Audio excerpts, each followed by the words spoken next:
menghadapi anak-anak yang picky eater nih? Mungkin yang toddler kan. Oh, yang toddler ya. Kan udah bisa jalan-jalan bareng-bareng kita ke supermarket, kita kenalin, "Oh, ini biar dia ambil, dia grab, terus dia bawa pulang. Campur keju atau campur telur untuk jadi makanannya dia sendiri." Jadi dia merasakan gitu. Oh. Balik lagi ke feeding rules, 15 kali coba baru kita bisa mengkonklusikan anak itu beneran suka apa nggak suka. Pencernaan adalah salah satu organ yang paling sibuk di tubuh kita. Selain paling sensitif, ini juga harus paling dijaga. Nah, kalau kita orang dewasa, kita tahu kalau sakit tuh kayak gimana. Tapi untuk bayi dan anak-anak, ini orang tua yang harus tahu gimana cara mengidentifikasi masalah pencernaan ini. Nah, untuk kita bisa mengantisipasi dan juga mengidentifikasi masalah pencernaan anak ini, hari ini kita sudah bersama dengan ahlinya Dr. Frida Handayani, spesialis anak, konsultan gastrohepatologi. Halo, selamat siang dokter. Halo, selamat siang Grite, apa kabar? Baik, dokter apa kabar? Puji Tuhan baik. Dokter, terima kasih sebelumnya sudah memenuhi undangan saya ke sini. Iya, sama-sama. Hari ini kita mau membahas tentang pencernaan anak ya, khususnya ya, karena dokter konsultan gastrohepatologi, berarti semua yang berhubungan dengan pencernaan. Betul sekali. Nah, itu ada apa aja sih, Dok? Maksudnya pencernaan itu kan memang dari rongga mulut ya, Kak Grite, mulai dari rongga mulut, kemudian masuk ke kerongkongan, kemudian ke esofagus ya, pipa masuknya makanan, kemudian ke lambung, dari lambung masuk ke usus halus 12 jari, sampai ke akhir usus 12 jari yang namanya rektum sigmoid, sampai ke lubang pelepasan atau anus. Semua itu namanya saluran cerna. Oke, berarti itu semua itu adalah bagian dari dokter. Termasuk juga hati dan pankreas. Hati dan pankreas. Ini kan semua nih satu ini. Semuanya. Oke. Nah, sekarang di Indonesia nih, apa sih permasalahan terbesar yang terkait dengan pencernaan anak, Dok? Ya baik, kalau masalah pencernaan anak yang paling nomor 1 itu biasanya diare, Kak Grite. Diare itu biasa terjadi mulai dari bayi usia 1-3 tahun bahkan sampai dewasa ya. Nah, kalau nomor masalah kedua itu sebenarnya konstipasi atau sembelit gitu. Oh, diare sama sembelit beda ya? Beda. Okay. Kalau diare kan pupnya keluar terus lebih dari 3 kali sehari, cair gitu ya. Cuman kalau sembelit justru lama pupnya, bisa sampai 3 hari sekali, baru BAB dan keras dan sulit dikeluarkan. Namun Kak Grite kan juga mengetahui biasanya kalau bayi-bayi di bawah 6 bulan itu kan pola BAB-nya sangat bervariasi ya. Ada yang pup setiap hari, pupnya warna hitam di awal-awal kehidupan, kemudian juga pupnya jadi lebih cair gitu ya di umur 1-2 bulan gitu. Ada juga yang tidak BAB sampai 2 minggu kan? Iya. Saking ASI eksklusif semua diserap. Jadi kalau di bawah 6 bulan itu memang range normal atau frekuensi BAB bayi berbeda-beda. Konsistensinya pun berbeda-beda. Sangat besar ya range-nya ya berarti. Benar, ya. Sangat besar range-nya. Iya, karena waktu dulu nih, kalau sekarang sih anak saya udah 8 bulan ya. Jadi kayak udah lebih tenang gitu ya. Tapi kalau waktu awal-awal tuh bener-bener kayak semua informasi masuk ke saya juga bingung ngelahnya. Nah, ada yang bilang katanya, oh nggak apa-apa nih 2 minggu nggak BAB. Betul. Tapi anak saya 3 hari nggak BAB tuh kayak nggak enak gitu, segala macem. Nah, jadi sebenarnya bayi deh ya 0-6 bulan ini sebenarnya bisa dikatakan normal kalau BAB-nya gimana nih, Dok? Jadi gini, selama 0-6 bulan itu kan banyak masa transisinya, tergantung dari perkembangan maturitas saluran cerna atau udah matang apa belum. Yang kedua, enzimnya. Enzim-enzim untuk mencerna karbohidrat, protein dan lemak itu semua fasenya, stage-nya tuh berbeda-beda di setiap bulan selama 6 bulan pertama. Dan ASI, kandungan ASI juga bermacam-macam ya Kak Grite ya. Jadi itu juga mempengaruhi pola BAB anak gitu. Misalnya ibunya makan banyak dairy produk ya, anaknya enzim untuk mencerna laktosa dari dairy itu kurang, makanya anaknya sering pupnya tuh sangat loose atau watery. Salah satunya seperti itu. Tapi jika berat badan anaknya bagus, naiknya kemudian anaknya tenang, happy, minum ASI nggak ada masalah, berat badannya sesuai growth chart dengan baik, itu kita nggak perlu khawatir. Kapan warning signs ya? Kapan kita perlu khawatir nih pada anak-anak? Jadi kalau misalnya perutnya kembung, anaknya rewel, terus seperti kesakitan, berat badannya tidak naik dengan baik, nah itu baru kita pikirkan apakah ada kelainan organik gitu, atau yang tidak normal, demikian Kak Grita. Oke, berarti semua itu tergantung sama per bulannya kita dicek sama dokter juga kan ya, kalau awal-awal kan ya. Iya. Berat badannya tinggi badannya maksudnya sesuai grafik harusnya aman-aman aja. Iya, dan anaknya nggak kesakitan ya. Kan tiap anak polanya beda-beda nih. Betul. Tapi mungkin juga nggak sih misalkan di tengah jalan tuh polanya berubah? Bisa. Oh bisa juga, misalkan di bulan pertama nih dia tiap hari pup nih 2 kali. Terus nanti di bulan kedua dia bisa 3 hari nggak pup. Iya betul, bisa juga. Jadi memang biasanya kalau lahir, pengalamannya Kak Grita nih, minggu pertama kan warna pupnya hitam ya. Iya. Seperti ter ya, yang kita bilang meconium. Nah itu kan seminggu dan bisa sekali pup sehari itu bisa 2-3 kali. Terus setelah itu mulai masuk minggu kedua kan warnanya mulai kuning. Betul. Tergantung dari komposisi ASI-nya ibu gitu kan. Nah setelah itu dia bisa pup maksimal bisa 6-8 kali sehari, sedikit-sedikit, terus ada biji cabenya, ada minyak-minyaknya seperti itu ya, itu masih normal juga. Lalu mulai usia 2-3 bulan gitu, kadang-kadang karena ASI-nya sudah diserap sempurna, tidak terbentuk massa tinja Kak Grita. Jadi semua diserap, nggak terbentuk massa tinja, anaknya bisa sampai seminggu, 2 minggu gitu ya, 10-14 hari tidak BAB, bahkan ada yang bisa lebih. Tapi anaknya happy-happy aja, nggak muntah, nggak rewel, menyusu ASI dengan baik, berat badannya naik bagus, itu di bawah kontrol gitu, kita observasi dulu aja. Oh itu nggak kenapa-napa tuh perutnya kan kasih ASI terus ya? Iya kan anaknya nggak muntah tapi diserap gitu semua nutrisinya. Iya.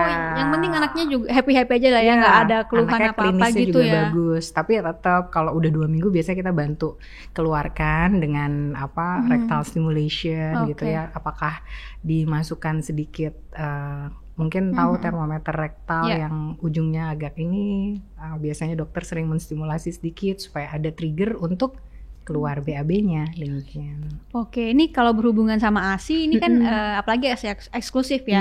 Berarti kan apa yang mamanya makan itu masuk ke ASI ibu dan keluar. Ini tuh benar ya, saya tuh pernah waktu itu mungkin di hari ke-8 atau 9 ya dia lahir gitu. Dia tuh kayak gassy banget gitu.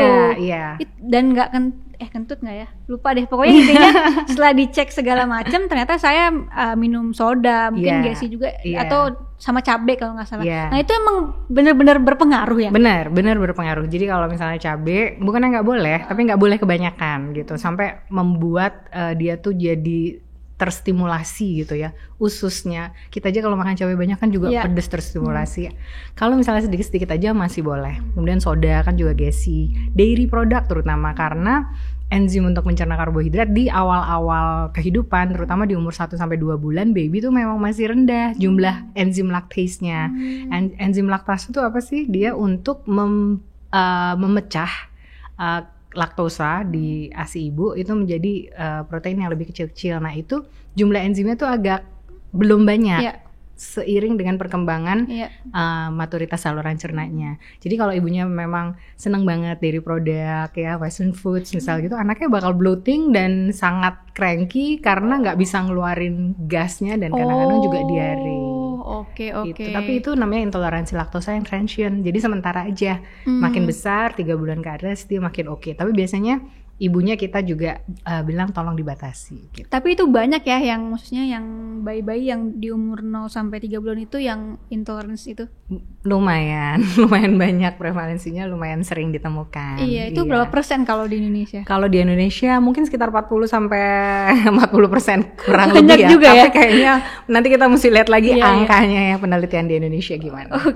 Aku boleh tanya nggak sih? Tapi nggak tahu nih ya, mungkin dokter tahu juga. Nah, berarti kalau misalnya kita minum kopi, anaknya ikut melek?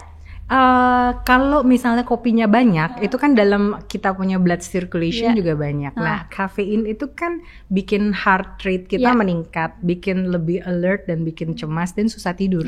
Kalau misalnya banyak, itu bukannya nggak mungkin masuk juga ke dalam blood circulationnya anak, membuat anaknya juga jadi susah tidur dan melek, terus cranky, rewel gitu. Berarti itu ada kemungkinan juga lah ya? Ada kemungkinannya juga. Jadi kan memang harus dibatasin 1 cup per hari. Iya, nah sekarang tuh ada juga yang katanya ASI pagi untuk pagi, ASI malam untuk malam. Iya. Itu tuh sebenarnya seberapa pengaruh sih? Iya, jadi sebenarnya kalau misalnya produksi ASI tergantung ibunya seberapa sering gitu ya. Kan ASI kan ada yang formula milk, hind milk gitu ya. Biasanya formula milk kan memang lebih encer, hind milk kan lebih ini ya.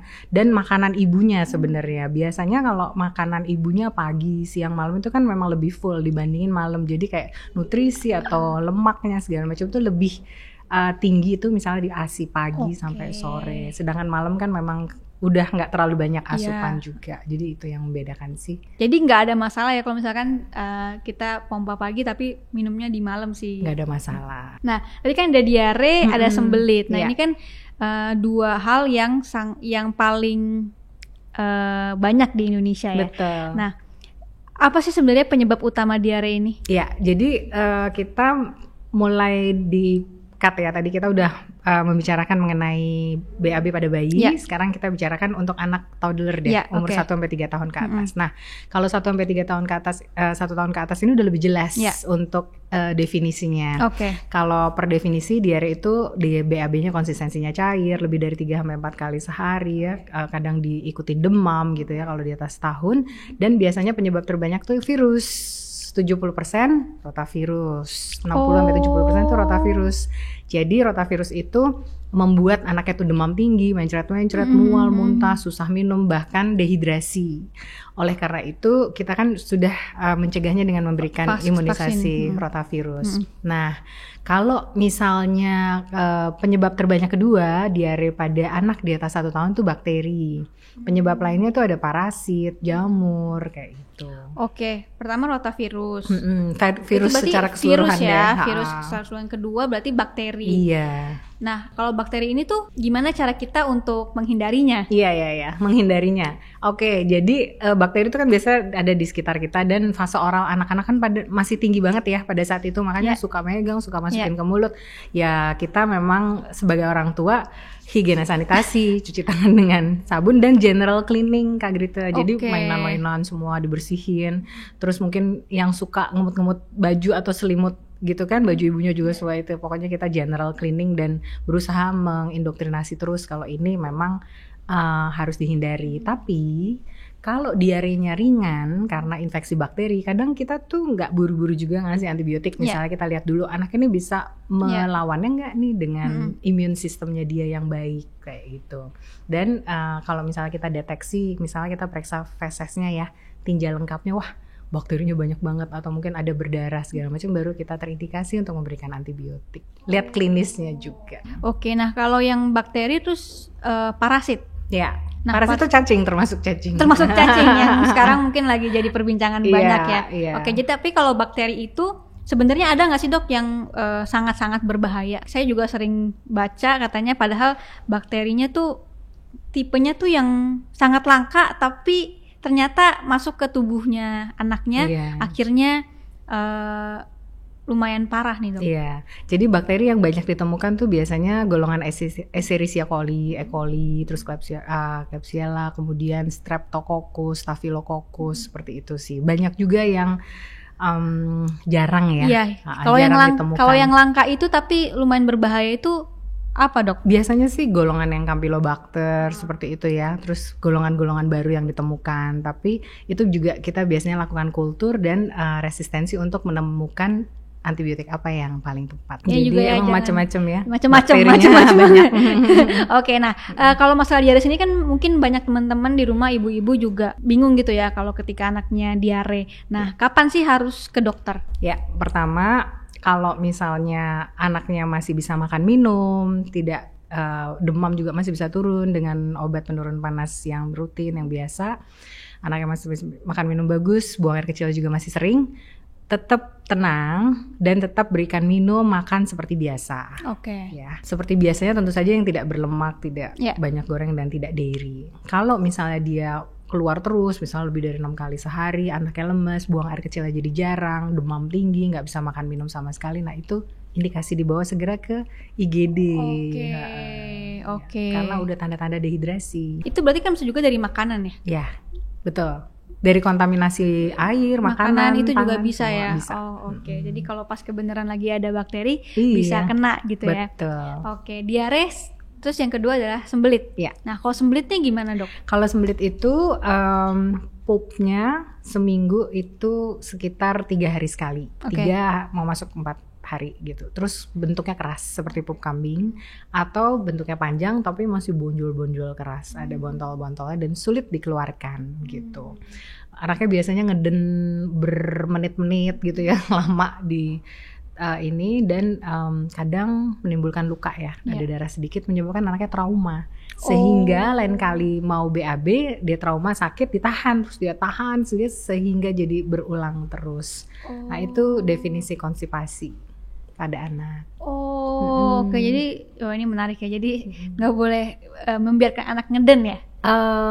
Pertama itu ngedennya nggak boleh terlalu lama dan terlalu keras gitu ya. Gitu soalnya terlalu jadi sampai merah gitu ya? Iya, dan terlalu susah untuk dikeluarkan dengan menekankan pada asupan air. Mungkin nanti kita tentang asupan airnya, tapi yang ideal tuh seperti apa sih gitu ya BAB itu. Jadi duduk gitu, ngeden adalah sedikit effort gitu, dia bisa keluar bentuknya itu seperti sosis shape yang panjang atau pisang atau sedikit bontol tapi nggak sampai susah banget dikeluarkan dan tidak sampai menimbulkan nyeri. Emang dari bayi sampai toddler kayaknya urusannya BAB ya. Iya.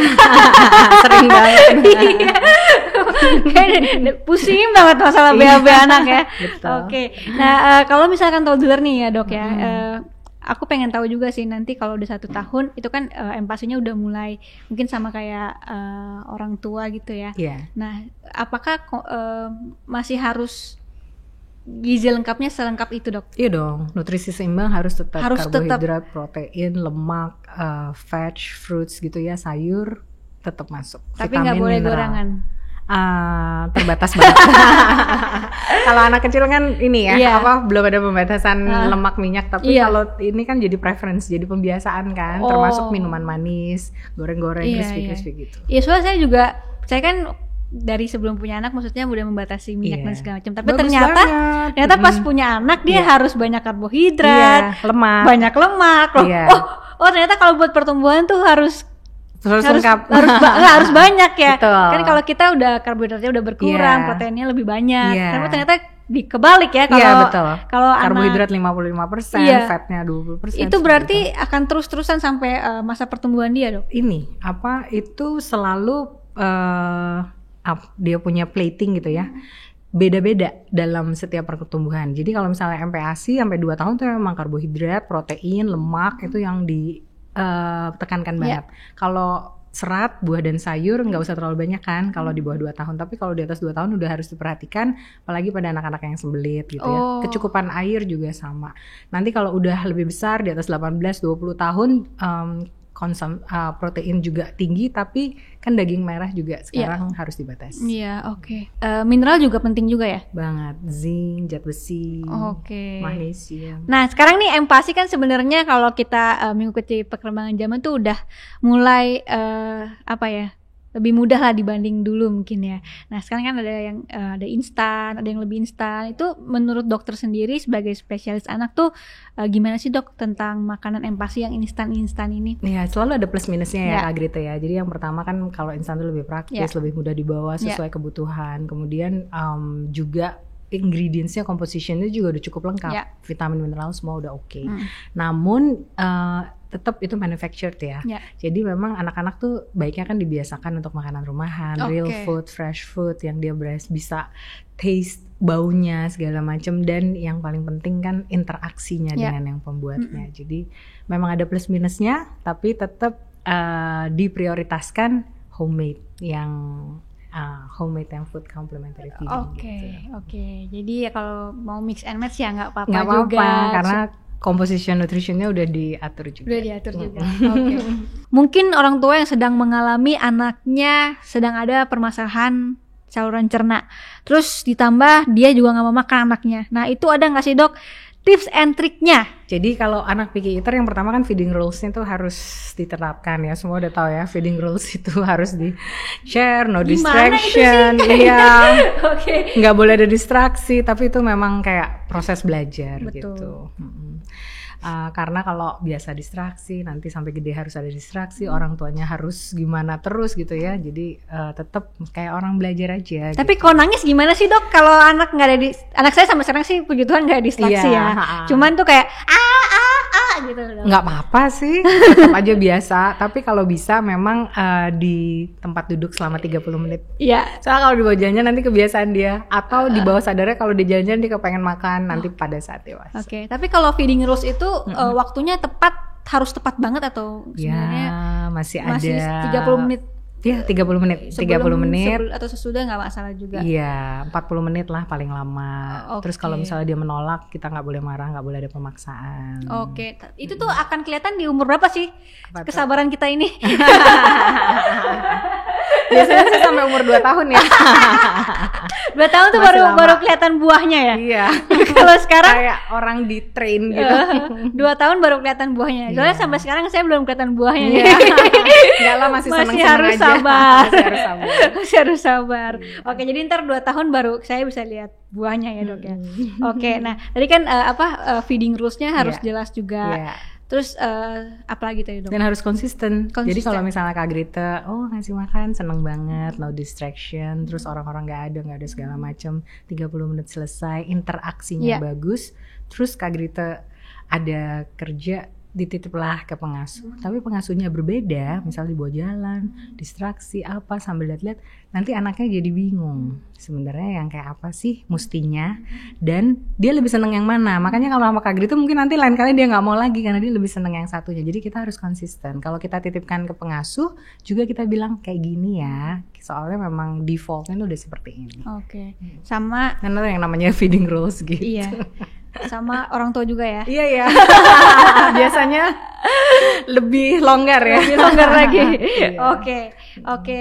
Jadi gimana untuk menghadapi anak-anak yang picky eater nih? Mungkin yang toddler kan. Yang toddler ya. Banyak nih ya. Betul. Jadi biasanya anak-anak kalau toddler udah pada pinter-pinter kan sekarang kan, pengaruh apa segala macam. Mungkin kita gadget kan memang harus dibatasin ya 1 jam sehari di bawah anak 2 tahun. Tapi mungkin kita bisa memperkenalkan nih, ini brokoli atau ini papaya gitu ya. Terus kita bisa bawa, kan udah bisa jalan-jalan bareng-bareng kita ke supermarket, kita kenalin, ini biar dia ambil, dia grab, terus dia bawa pulang. Nah, kalau di atas 3 tahun itu kan udah pada pinter ya, bisa diajak untuk mempersiapkannya justru. Dibersihin, terus direbus misalnya, terus campur keju atau campur telur untuk jadi makanannya dia sendiri. Jadi dia merasakan gitu. Dan tetap balik lagi ke feeding rules, 15 kali coba baru kita bisa mengkonklusikan anak itu beneran suka apa nggak suka. Jadi kalau baru sekali nyobain soto Betawi misalnya ya, terus dia gitu, itu belum tentu dia nggak suka, tapi karena dia butuh waktu untuk penyesuaian. Sampai 15 kali coba. Ya mungkin yang lebih sehat deh, sup daging gitu ya. Sup daging juga sama, kita chop, kita bikin sup gitu, kita cobain gitu kan, kita langsung assume dia nggak suka. Enggak, dia tuh belum terbiasa. Dia butuh waktu buat penyesuaian. Itu bahkan sampai 15 kali coba, dan itu bagian dari feeding rules. 15 kali. Iya, untuk anak toddler ya. Oke, saya baru tahu. Berarti oke. Jadi jangan menyerah dan tetap smile. Karena belum 15 kali. Berarti tadi itu tips-tips untuk, mungkin pasti banyak banget nih ibu-ibu yang punya toddler, udah kepalang tanggung, mungkin kan dulu ada iPad dan segala macam, jadi makan harus pakai iPad. Nah, sekarang GTM gitu kan. Nah, caranya berarti tetap yang pertama harus sabar, kedua konsisten, ketiga berarti diajak jalan-jalan, dikenalin makanan. Caranya belanja terus masak biar dia terbiasa, terus dia merasa memiliki terus dia seneng gitu dengan hasilnya, dengan plating yang cakep gitu. Biasanya kita punya 2 plating Kak Grita, jadi udah bagus nih satu, kita punya satu lagi. Jadi kan dia lagi explore dan dia suka buang-buang kemana-mana, kita nggak apa-apa, jangan marah, jangan apa. Tapi kalau jumlahnya memang kurang, itu kita kasih dari piring kita. Jadi ada 2 piring. Nah, untuk pertumbuhan anak nih biasanya kan minum susu juga salah satu yang dianjurkan karena sumber kalsium. Nah, itu gimana dok penggunaan susu ini? Ya, jadi yang pertama ASI kan nomor 1 paling bagus sampai 2 tahun atau bahkan 2 tahun lebih.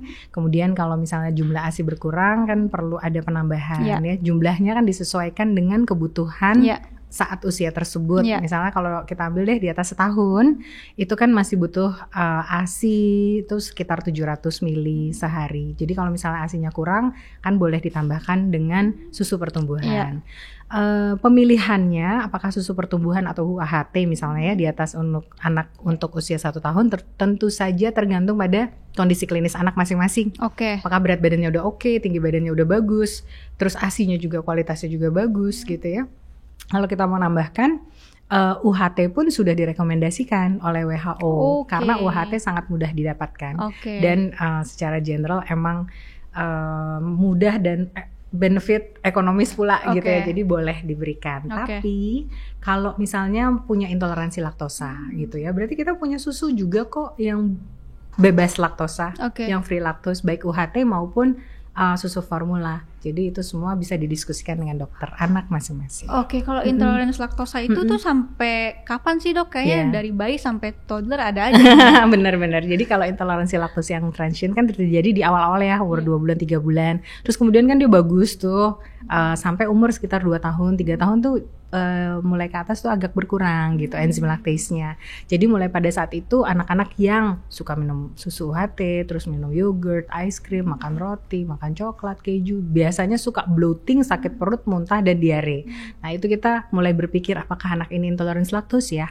Tapi intoleransi laktose kan tidak berbahaya dan beda sama alergi susu sapi. Sehingga kita hanya membatasi aja jumlah laktos yang masuk sesuai dengan toleransi anak tersebut. Jadi masing-masing anak, masing-masing orang punya batas toleransi terhadap produk laktosa, tapi berbeda-beda tergantung dari jumlah enzim yang ada di usus halus masing-masing. Jadi emang harus individualized gitu deh, harus masing-masing individu harus cari tahu sendiri lah ya, bisa lah ya itu ya. Dan itu sampai gede pun bisa terjadi. Bisa terjadi, tapi yang penting kan makanya manfaatnya ke dokter anak tuh kalau udah besar kan tetap 3 bulan sekali atau 6 bulan sekali kontrol tuh untuk melihat berat badan, tinggi badan udah sesuai apa belum, dia kekurangan kalsium, vitamin D3 atau yang lain gitu ya. Kalau misalnya dia perlu suplemen pengganti ya, substitute dari susu itu kita bisa kasih apa, atau makanan padatnya yang lebih dibanyakin, proteinnya, karena memang bisa berlanjut sampai dewasa. Tapi sekali lagi bukan berarti dia nggak boleh dairy product, tapi dia harus mengetahui batas toleransinya dia sampai mana gitu. Nah berarti kalau saya pengen anak saya tumbuh dan kembang optimalnya berarti ke dokter itu biar dicek 3 bulan sampai 6 bulan sekali. Iya itu kalau di atas umur 2 tahun lah ya. Kalau bayi kan memang masih sebulan ya. Setelah umur setahun kan mungkin 2 bulan sekali gitu. Biar dicek tumbuh kembangnya kurang apa segala macam. Betul. Berarti nah ini juga saya pengen tanya juga sih. Ini kan kalau misalkan tinggi badan dan berat badan anak kan ada juga dari genetik juga kan. Betul. Nah tapi saya baca juga sebenarnya bisa dimaksimalin juga. Betul. Nah itu bisa juga berarti dok? Bisa. Dengan cara 3 sampai 6 bulan ke dokter itu? Ya, jadi kita lihat kan selalu diplot. Kalau berat badan itu kan misalnya lahir 3 kilo, kita harus lihat di umur setahun dia itu minimal 3 kali berat lahir. Jadi minimal 9 kilo di umur setahun. Dokter tebak anak saya berapa kilo pas lahir? 2,8. 3,5 dok.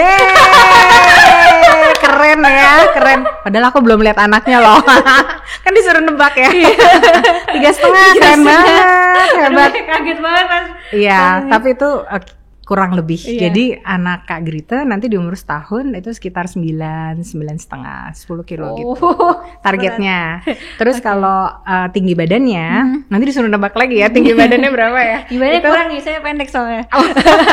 1,5 kali dari tinggi panjang badan saat lahir. Misalnya panjangnya 50 saat lahir. Diharapkan umur setahun tuh 75 cm.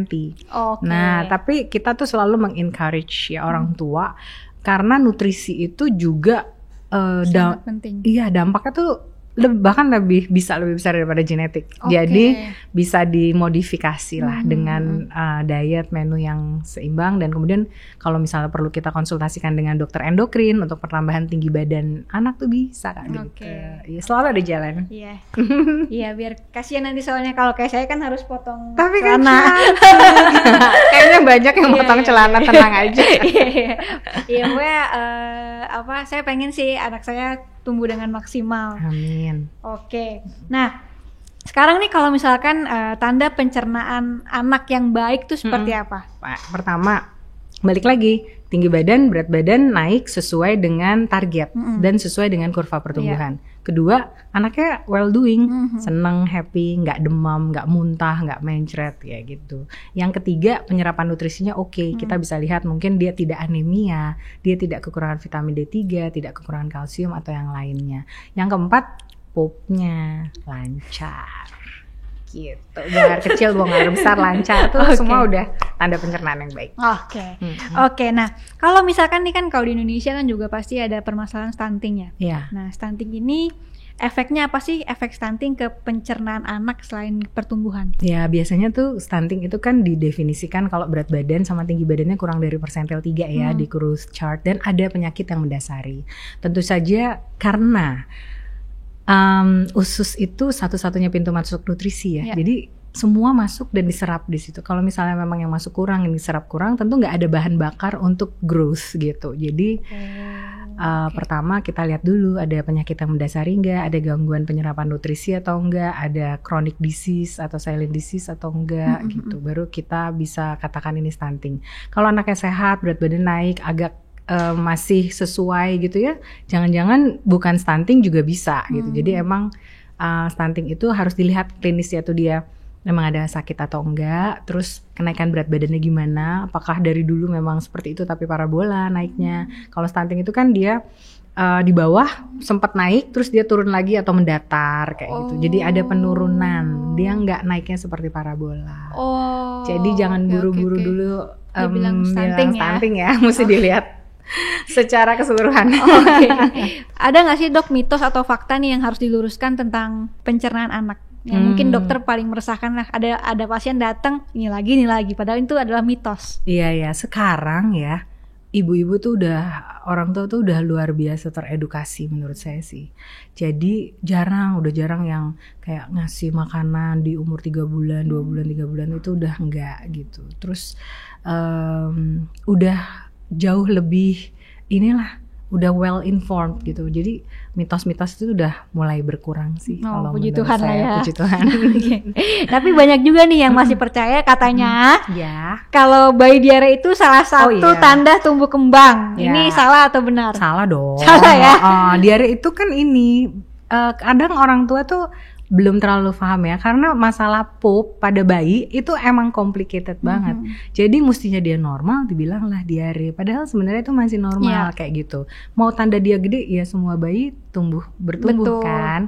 Dan kita kalau mau bilang diare atau enggak itu kan harus ada ininya ya, hasil pemeriksaannya apakah benar ada infeksi atau tidak, atau memang dia perkembangannya seperti itu pada saat bayi. Iya, ini kalau apa-apa kayak di bawah 6 bulan yang susah banget. Iya. Cekukan tanda mau gede. Terus banyak kan? Cuman udah jarang sih ya. Udah jarang ya. Cuman bilang kenapa sih dok cegukan gitu.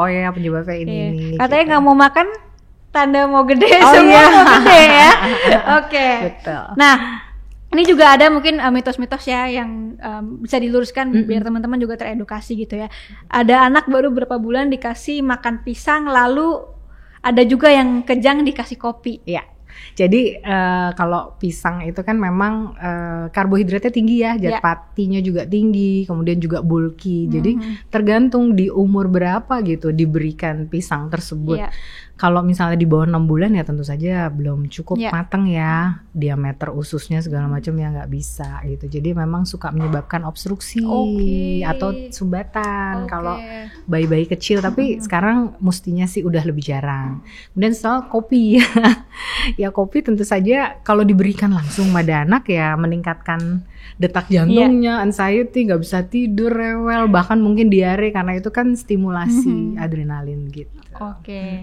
Oke, nah mungkin sekarang kita masuk ke ini ya, penyakit kronis ya, pencernaan pada anak. Nah, kalau penyakit kronis yang berhubungan dengan pencernaan anak yang paling meresahkan di zaman sekarang tuh apa, Dok? Oh iya, yang paling mengganggu tuh sebenarnya diare kronik. Tetap lagi diare kronik. Tetap diare ya, nomor 1 ya. Jadi kalau diare kronik itu lebih dari 1 bulan diarenya. Itu bisa menyebabkan gangguan nutrisi, berat badannya sulit naik. Nah, kita mesti mencari tahu apakah ada malabsorpsi, gangguan penyerapan, adakah penyakit-penyakit misalnya yang kronik seperti tuberkulosis usus atau tuberkulosis abdomen. Seperti itu, ada infeksi-infeksi berulangkah gitu ya. Itu banyak sekali penyebabnya diare kronik yang mesti diperiksa satu-satu. Jadi bisa karena infeksi, bakteri, virus, parasit misalnya. Bisa juga karena malabsorpsi, dia kekurangan enzim untuk mencerna karbohidrat, protein, lemak yang masuk. Kemudian apakah ada tuberkulosis gitu ya, penyakit yang memakan energinya dia sehingga dia tidak bisa bertumbuh dan menyebabkan sakit perut terus. Jadi tetap satu tuh yang jadi masalah diare kronik. Yang kedua, sembelit juga bisa kronik loh, Kak Grita. Jadi konstipasi kronik itu kalau di atas 3 bulan udah konstipasi, kita bilangnya konstipasi kronik. Berarti diare sebulan itu dia diare kronik, jadi terus-terusan diare. Iya, kasian banget dong, udah pasti udah lemes banget dong itu, Dok. Rata-rata. Nah, tapi kan ini harus imbang. Kalau misalnya dia diare tapi nggak demam, nggak muntah, intake-nya tetap masuk, dia masih balance tuh yang masuk sama yang dikeluarin. Tapi tentu saja kalau minus ya pasti dia udah dehidrasi berat. Tapi biasanya ditandai dengan penurunan berat badan atau susah banget naik berat badannya. Oke. Oh, tadi saya mau tanya ini. Untuk penyerapan nutrisi itu tahu dari mana, Dok? Kalau misalkan kita tuh penyerapan nutrisinya bagus atau enggak? Iya. Pertama, apa yang kita makan ya menaikkan berat badan gitu. Terus yang kedua, kalau kita masuk anak kita makan sesuatu, keluarnya juga bentuknya oke gitu ya. Kalau misalnya keluarnya ambiar dan sangat misalnya kuning banget atau cair sekali, terus kita cek hasil fesesnya ada tanda amilum, protein, fat yang positif terlalu banyak gitu juga bisa. Tapi ingat, kalau fat atau lemak kalau diperiksa pada bayi di bawah setahun atau sekitar setahun itu suka positif juga, tapi belum tentu merupakan kelainan. Jadi nggak bisa langsung dibilang, ini positif nih kelainan, enggak. Langsung dibawa aja dulu ya, konsultasi dan dilihat keseluruhannya. Oke, Dok. Tadi kan yang kronik itu ada diare, sembelit juga bisa kronik juga. Nah, penyakit apa, Dok, namanya kalau diare itu yang kroniknya? Diare kronik sih kita bilangnya. Sembelit juga sembelit. Konstipasi kronik. Konstipasi kronik. Nah, ini penyembuhannya agak lama juga. Nah, kalau diare kronik tentu saja berdasarkan penyebabnya. Apakah dia ada infeksi bakteri misalnya, ya harus pakai antibiotik yang sesuai. Kalau parasit misalnya kayak cacing atau yang lain, kita pakai obat cacing juga. Kemudian kalau misalnya amuba juga kita pakai anti amuba, tergantung secara spesifik penyebabnya. Nah, kalau konstipasi kronik beda lagi. Biasanya anaknya tuh kurang asupan air. Terus yang kedua kan susah masuk buah dan sayur. Yang ketiga dia trauma pada BAB. Terus yang keempat dia belum lulus toilet training. Biasa penyebab umumnya tuh itu.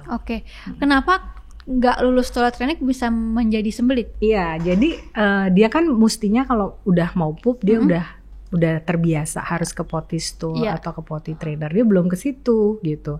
Terus dia masih karena trauma, terus dia tahan pupnya. Karena dia masih bingung mau di mana misalnya, belum terbiasa dan belum terlatih dan juga sakit.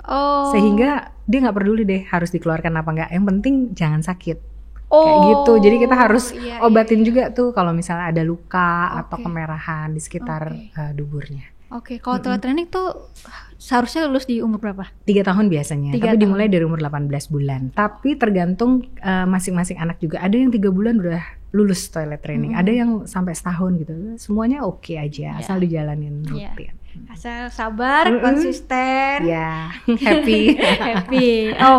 Nah, ini kan kalau kita bicara tentang pencernaan, ada juga yang namanya kanker usus ya, Dok ya. Nah, ini kan biasanya screeningnya untuk orang tua di atas 45 tahun. Betul. Nah, tapi kan apakah ada kasus-kasus yang terjadi pada anak-anak? Ya, ini lebih complicated lagi. Jadi colorectal cancer atau cancer kolon itu pada anak-anak memang jarang, apalagi pada bayi jarang banget. Mungkin umur 10-14 tahun ada kasusnya. Kalau di Indonesia data resmi belum ada, tapi kalau kayak di Amerika dikatakan tuh kurang dari 100 per tahun gitu.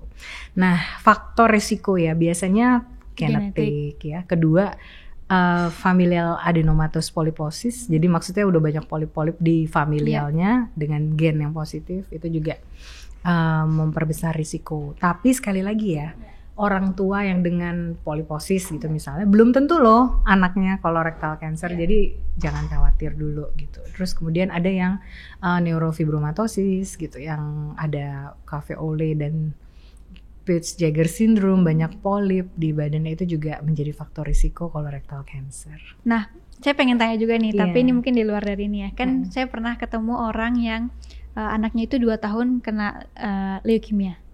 Nah, tapi sebenarnya itu kan nggak ada riwayat dari keluarganya, nggak ada. Nah, makanannya juga masih itu aja, masih ASI juga. Itu sebenarnya dari mana, Dok, faktornya? Itu yang dibilang masih unknown etiology. Oke, unknown etiology. Iya, jadi semua bener-bener nggak tahu, tiba-tiba ada gitu ya. Ada mutasi dari ininya, pembentukan sel-sel darah putihnya, itu termasuk apakah paparan dari mana, semua kita nggak tahu karena banyak sekali faktor perancunya. Masuknya ke unknown etiology. Oke. Nah, selain tadi pencernaan kan ada juga nih hepatitis, juga jadi salah satu masalah yang paling banyak terjadi juga di Indonesia ya. Nah, itu tuh pencegahannya gimana nih, Dok, sebagai orang tua? Ya, jadi hepatitis tuh ada A, B, C, D, E gitu ya. Yang banyak tuh hepatitis A, B, dan C.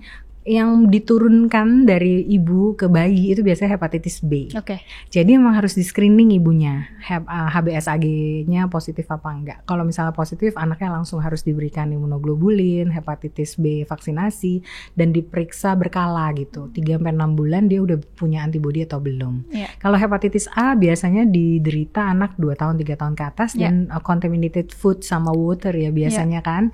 Jadi itu untuk anak-anak yang lebih besar. Jadi pencegahannya memang beda-beda, tapi semuanya ada vaksinnya, hepatitis A dan B tersebut. Oke, Dok, nah ini apa sih, Dok, sebenarnya perbedaan antara alergi, intolerance, dan juga sensitivitas pada anak? Ya, jadi kalau yang pertama itu alergi itu melibatkan seluruh sistem imun. Jadi seluruh sistem imun tuh bisa kena ke kulit, pernafasan, pencernaan gitu ya. Nah, kalau misalnya dia alergi misalnya terhadap susu sapi, bukan cuman mual muntah gitu atau diare, tapi bisa juga jadi ruam dan dermatitis di kulit, atau dia jadi grog-grog, napasnya jadi mengi kayak gitu. Itu namanya alergi karena melibatkan seluruh sistem imun. Bedanya intoleransi laktosa itu tidak melibatkan sistem imun. Dia itu penyebabnya karena enzim laktase di usus halus jumlahnya belum banyak. Nggak bisa untuk mencerna semua laktosa yang masuk. Jadi tidak ada hubungannya dengan sistem imun. Kalau sensitivitas itu lain lagi. Jadi kalau diperiksa misalnya pemeriksaan alergi itu ada 1 apa 2 itu hanya sensitif aja, tapi belum tentu dia alergi kayak gitu. Paham. Berarti 3 ini sebenarnya memang beda semua, beda arah semua ya. Nah, ini sekarang aku pengen tanya isu yang lagi berkembang nih kan. Sekarang lagi heboh banget soal cacingan. Nah, sebenarnya apa sih, Dok, penyebab cacingan itu? Ya, pertama higiene sanitasi. Yang kedua, biasanya cacing itu kan ada di tanah. Tanah yang lembab, hangat, dan berair gitu. Jadi anak-anak yang mungkin seneng main di tempat tanah, nggak pakai alas kaki. Jadi si larva dari cacing tersebut bisa masuk melalui kulit yang tidak memakai alas kaki. Masuk ke kulit? Iya, dari dalam gitu, masuk ke sela-sela kulit. Bisa larvanya, kemudian dia masuk ke dalam sirkulasi darah dan limfatik sistem di kita. Masuk bisa sampai ke paru-paru juga bisa. Jadi yang perlu dimengerti itu adalah siklus hidup dari cacing. Sebenarnya awalnya itu.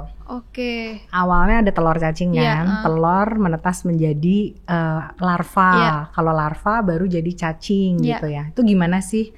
Atau yang lebih simpel seperti ini. Kan kita kadang suka gigit-gigit kuku gitu ya. Nah, itu kan misalnya nih ada telur cacing kebetulan, bisa dari makanan, bisa dari pembuatan makanannya, atau kita kurang bersih pada saat pembersihan buang air besar gitu. Terus telurnya masuk ke telan sampai ke usus halus. Di usus halus telurnya itu berkembang nih, bisa mecah. Jadi namanya larva. Larva itu bisa bertahan di usus besarnya. Nah, larva bisa 2 macam, Kak Grita. Saya lagi bayangin siklusnya. Bisa dia berkembang jadi cacing dewasa. Yang bertahan sampai 2 tahun gitu ya di usus manusia. 2 tahun? Iya. Setelah itu dia baru keluar dan mati, bisa gitu. Oh, bisa juga. Bisa juga. Lalu itu bertahan di usus besar. Ada juga yang masuk ke dalam sirkulasi darah dalam bentuk larva, terus masuk ke hati. Di hati itu bisa menyumbat saluran empedu ke pankreas gitu, terus bisa menyebar lagi ke paru-paru. Bahkan ada yang ada larva di paru-paru, itu yang kalau di foto gitu bisa kelihatan gitu ya, larva atau cacingnya. Kemudian dari paru-paru itu bisa dia masuk ke dalam, kan ada namanya alveolar, ada bronkus gitu, masuk ke sini nih gitu kan, ke saluran napas. Di saluran napas itu bisa tertelan balik lagi, masuk lagi ke gaster. Jadi ya melingkar-lingkar gitu siklusnya gitu. Jadi pertama-tama emang kita harus dan itu bisa terjadi reinfeksi. Jadi kalau misalnya si cacingnya yang besar itu udah ada di dalam satu, dia nggak bisa beranak pinak di situ, Kak Grita. Cuman harus ada lagi telur yang masuk lagi, baru dia bisa multiply jadi banyak cacingnya. Yang memproduksi telur itu cacing betina kan. Cacing betina itu kalau dia lagi fertil gitu, dia bisa 200.000 telur dikeluarkan dalam sehari. Dan itu kan bisa keluar lewat feses kan, feses manusia yang terinfeksi cacing tersebut. Kemudian feses itu kan bisa terkontaminasi, apalagi kalau buang fesesnya nggak di jamban yang benar. Terus kemudian jamban itu misalnya dia campur sama air atau campur sama tanah gitu ya. Terus anaknya main di tanah tersebut gitu kan, jadi ya mulai lagi deh siklus masuk si telur atau larva cacingnya tersebut gitu. Jadi intinya sih memang cuci tangan, kemudian MCK, mandi cuci kakusnya itu harus bersih dan tidak boleh misalnya jambannya masuk ke tanah, masuk ke air, airnya nyambung ke saluran air minum keluarga misalnya gitu, emang harus di-cut banget. Dan menggunakan alas kaki gitu, anak-anak tuh kalau main di luar apalagi di tanah gitu, dan bener-bener jaga kebersihan, gunting kuku semua jangan dimasukin. Panjang jadinya. Tapi kan ini pemberian obat cacing ini kan juga sekarang lagi heboh banget karena ada kasus kemarin. Nah, itu sebenarnya gimana sih idealnya pemberian obat cacing ini? Ini juga bukan buat anak-anak tapi mungkin buat usia lanjut kayak kita. Iya. Masa sih usia lanjut Kak Grita? Yang lanjut saya kayaknya. Jadi kalau rekomendasinya sih di atas 2 tahun diberikan obat cacing. Ya, tiap 3 sampai 6 bulan sekali, tergantung dia tinggal di daerah mana. Kalau high endemic ya itu, dan harus diperiksa juga masih ada nggak gitu telur cacingnya. Misalnya kita kasih obat cacing, terus 3 bulan kemudian diperiksa masih ada telur cacing, iya boleh diulang gitu sampai si telur cacing atau larvanya hilang atau cacingnya juga hilang kayak gitu. Nah, kalau dewasa juga sama Kak Grita. Jadi biasanya 6 bulan sekali ini paling lama setahun sekali diberikan obat cacing. Itu buat mencegah ya? Betul. Pencegahan, kalau pengobatan juga beda dosis dan beda durasi. Berarti itu kalau misalkan masuk mati duluan gitu kalau dicegah.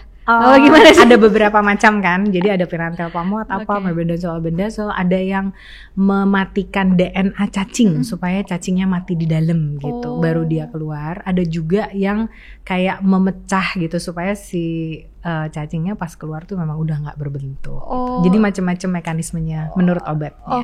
Nah kalau obat cacing untuk penyembuhan juga sama kayak gitu juga, macam-macam juga. Bener. Bisa keluarnya bentuk cacing, bisa udah hancur. Kalau banyak banget mungkin ada keluar cacingnya ya, tapi kalau satu biasanya sudah mati. Oke. Nah, kalau misalkan di dalam ini cacing tuh apa sih yang kita rasakan, Dok? Ya, mual biasanya. Ya, tergantung. Kalau misalnya cacingnya sedikit, biasanya kita nggak ngerasain apa-apa gitu. Tapi kalau misalnya banyak, itu bikin mual, muntah, sakit perut, diare, bahkan sembelit karena ada sumbatan. Bahkan kalau dalam kasus yang ini banget, cacingnya banyak tuh bisa menyebabkan obstruksi atau sumbatan, misalnya di lambung banyak gitu, yang harus dikeluarkan, disedot kayak gitu. Itu bisa menyebabkan seperti itu. Sakit perut kuning, kadang-kadang masuk ke saluran empedu, dia menyumbat di situ sehingga empedunya nggak bisa keluar, terus anaknya kuning, itu juga bisa seperti itu. Macam-macam, bisa kemana-mana. Bisa bikin kurus juga. Soalnya bisa. Kan kayak katanya kalau kita kurus banget cacingan gitu. Bisa bikin nafsu makan hilang dan malnutrisi, jadi bisa bikin kurus juga. Kayak gitu ya, berkesinambungannya ya. Berarti ini kita juga harus minum ya, kan ada yang bilang katanya sampai 15 tahun doang. Minum, dewasa juga minum. Nah, kemarin kan aku ada sempat juga buka pertanyaan di Instagram. Ada yang tanya nih, Dok. Saya bacain pertanyaan dari Instagram ya, Dok ya. Nah, apakah obat TB untuk anak efek sampingnya bikin pup anak keras? Maaf, seperti pup kambing bulat-bulat, padahal sayur dan buah selalu diberi, begitu pula minum air putih yang tidak terlewatkan. Iya, sebenarnya obat TB sih jarang menyebabkan konstipasi ya. Tapi mungkin jumlah serat atau jumlah airnya mungkin yang belum sesuai dengan kebutuhan usianya. Misalnya bayi di bawah setahun itu membutuhkan sekitar 250 sampai 400 cc gitu ya. Kalau udah lebih besar bahkan umur 1 sampai 3 tahun bisa seliter sehari. Apakah sudah cukup atau belum tuh perlu dilihat. Tidak murni hanya karena obat TB-nya saja. Thank you, Dok. Ini ada juga izin bertanya untuk anak yang intolerans laktose, riwayat BBLR, usia saat ini 20 bulan, sampai sekarang masih PR untuk BB dan TB. Di usia yang sekarang apakah baik dan lebih aman untuk mengkonsumsi susu kambing atau lebih baik susu fresh milk no laktos ya, Dok? Terima kasih. Ya, baik. Jadi pertama kita buktikan dulu lactose intolerance-nya, bisa dengan pemeriksaan pH tinja, kemudian bisa dengan pemeriksaan urea hidrogen breath test, dan kita lihat pemeriksaan fisiknya sesuai nggak dengan intoleransi laktos. Kalau memang dia intoleransi laktos, kita berikan susu yang bebas laktosa, dan juga tersedia, walaupun nggak jualan ya, tersedia susu bebas laktosa yang kalorinya juga tinggi. Nah, kita bisa pakai itu.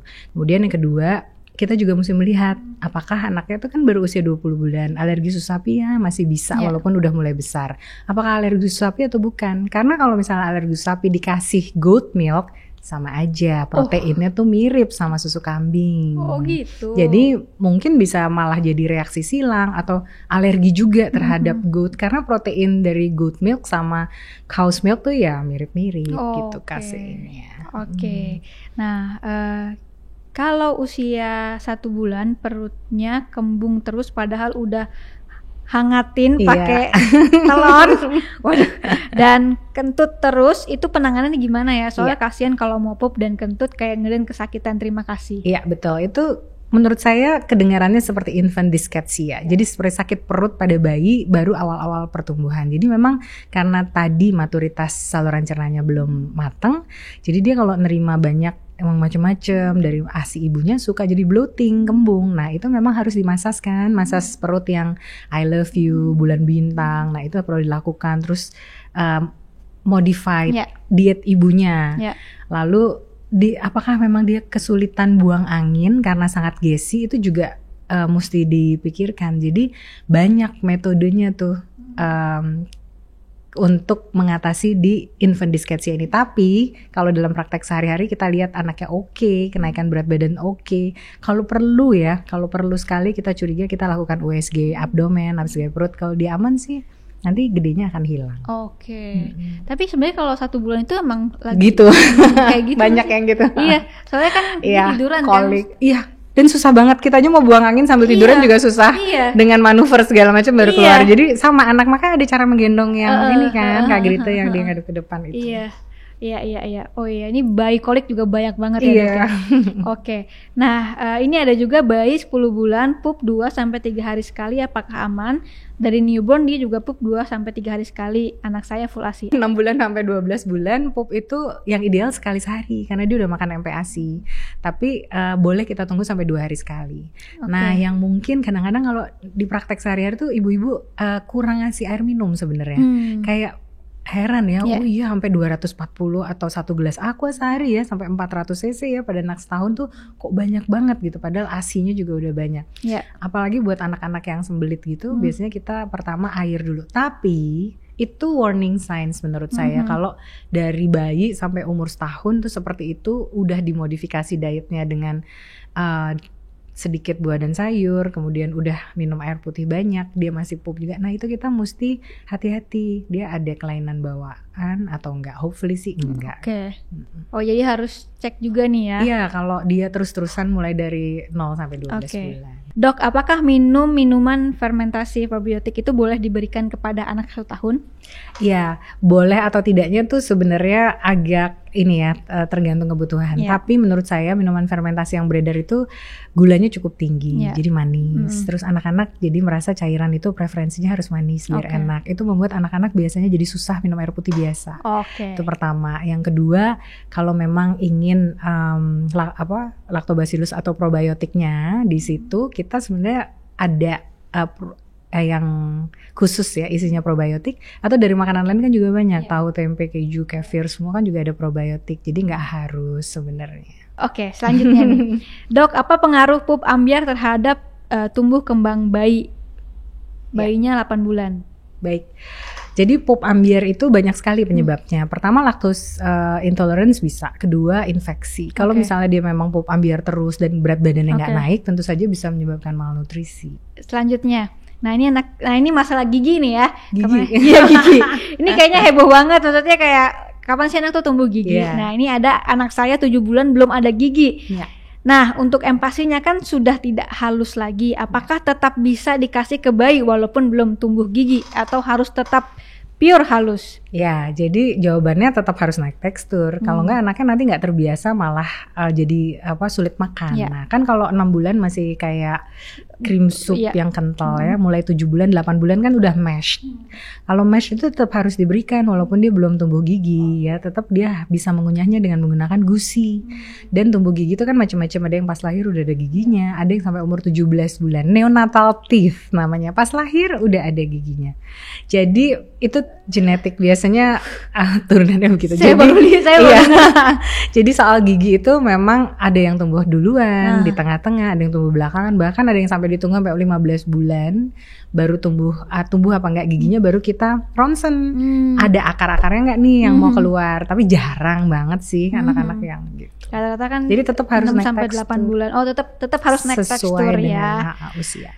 Oke, nah ini kan ada penggunaan probiotik juga. Nah, ini tuh gimana sih penggunaan probiotik yang benar? Apa betul setelah 6 bulan itu wajib diberikan probiotik? Jawabannya sih tidak ya, tidak semua bayi membutuhkan probiotik terus-menerus. Probiotik kan juga ada indikasinya. Apalagi kalau anaknya lahir normal gitu kan udah cukup kaya probiotik dari ibu. Kemudian kulit ibu juga ada probiotiknya gitu. Jadi kalau nggak terindikasi ya jangan.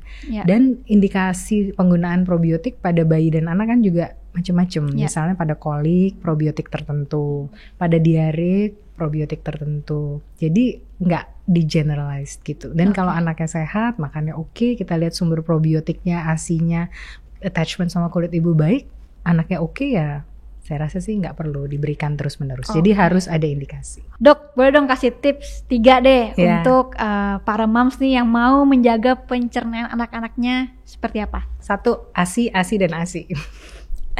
2, jaga kesehatan saluran cerna dengan mencegah infeksi. Yang ketiga, diskusikan selalu asupan nutrisi yang seimbang, yang tepat untuk bayi dan anak-anak, karena kebutuhan mereka di dalam stage development-nya itu berbeda-beda. Jadi stage kebutuhannya berbeda-beda, sehingga harus didiskusikan terus supaya anaknya tumbuh kembangnya optimal. Thank you dokter. Sama-sama. Dokter, thank you banget untuk pertanyaan semua dijawab dengan baik. Kita juga jelas. Nah mungkin terakhir dari dokter, apa sih yang pengen disampaikan kepada ibu-ibu yang mungkin sekarang anaknya masih bayi sampai toddler? Iya. Pertama saya mengucapkan terima kasih ya Kak Grita, waktunya, undangannya, dan juga terima kasih buat ibu-ibu, moms, dad semua ya, karena sudah watch acara ini. Tapi yang penting itu pertama, jangan lupa mendiskusikan, membawa anak itu untuk memantau terus pertumbuhan perkembangannya, bisa ke tenaga kesehatan terdekat, posyandu, bisa ke dokter anak, karena itu 2 tahun pertama golden period, otak anak berkembang dengan sangat baik. Jadi nutrisi, kesehatan semua harus masuk di situ. Yang kedua, jaga betul kesehatan saluran cerna bayi dan anak-anak kita. Kenapa? Karena itu satu-satunya pintu masuk nutrisi gitu, dan penyerapan cuman ada di situ. Jadi tumbuh kembang, mau dia berat badan bagus, otaknya bagus, moodnya bagus, dengan segala probiotik dan gut brain axis yang bagus, itu cuman bisa melalui saluran cerna.